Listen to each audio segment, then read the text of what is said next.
ರಾಜ್ಯ ರಾಜಕಾರಣದಲ್ಲಿ ಕೇಳಿಬಂದ honey trap ಪ್ರಕರಣವು ಹೊಸ ತಿರುವು ಪಡೆದುಕೊಂಡಿದೆ. ಪ್ರಕರಣದ ವಿಚಾರಣೆ ಕೂಡಲೇ ಕೈಗೆತ್ತಿಕೊಳ್ಳಬೇಕೆಂದು ಸುಪ್ರೀಂ ಕೋರ್ಟ್ಗೆ ಸಾರ್ವಜನಿಕ ಹಿತಾಸಕ್ತಿ ಅರ್ಜಿಯೊಂದು ಸಲ್ಲಿಕೆಯಾಗಿದೆ.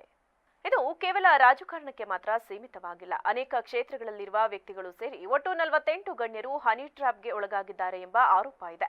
ಹೀಗಾಗಿ ನಾವು ಸಲ್ಲಿಸುತ್ತಿರುವ ಸಾರ್ವಜನಿಕ ಹಿತಾಸಕ್ತಿಯನ್ನ ಗಂಭೀರವಾಗಿ ಪರಿಗಣಿಸಬೇಕು ಎಂದು ಪಿಐಎಲ್ ಸಲ್ಲಿಸಿದ್ದ ವ್ಯಕ್ತಿ ಸುಪ್ರೀಂ ಕೋರ್ಟ್ಗೆ ಮನವಿ ಮಾಡಿಕೊಂಡರು. ಗಂಭೀರವಾಗಿ ಪರಿಗಣಿಸಿರುವ ನ್ಯಾಯಮೂರ್ತಿ ಖನ್ನಾ ನೇತೃತ್ವದ ಪೀಠ ವಿಚಾರಣೆ ನಡೆಸಲು ಒಪ್ಪಿಕೊಂಡಿದೆ. ಸೋಮವಾರ ಮಧ್ಯಾಹ್ನ 2:30 ನಂತರ ಅರ್ಜಿ ವಿಚಾರಣೆ ಸಾಧ್ಯತೆ ಇದೆ.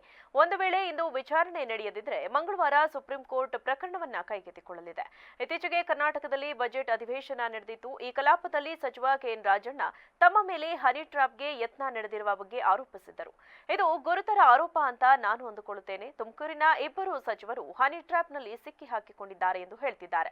ಈ ಬಗ್ಗೆ ಏನೇನೋ ಕಥೆಗಳು ಬರುತ್ತಿವೆ. ತುಮಕೂರಿನಲ್ಲಿ ನಾನೊಬ್ಬ ಇದ್ದೇನೆ, ಡಾಕ್ಟರ್ ಪರಮೇಶ್ವರ್ ಕೂಡ ಇದ್ದಾರೆ.